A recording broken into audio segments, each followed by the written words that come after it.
y señores, la producción se queda con la premiación, pero yo me levanto, venero. Mbappé terminó con 8 goles. Bueno, yo goles, sí.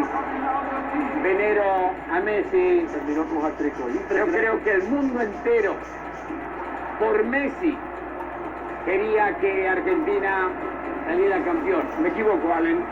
Bueno, la gran mayoría porque sigue habiendo detractores, pero incluso su rival de siempre, Cristiano Ronaldo, que se tienen entre ambos alta estima, quería lo mejor para Lionel Andrés Messi, que la besa, por supuesto, y el público enloquece allá en Qatar.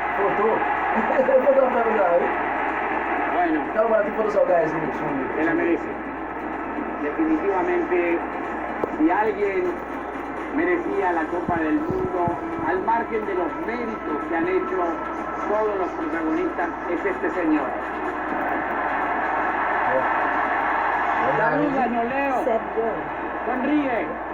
Gracias, Leo. Gracias. Y ahora, dime, ¿qué dirán todos esos futboleros alrededor del mundo, todos esos futboleros en nuestro país que le pedían que Lionel Messi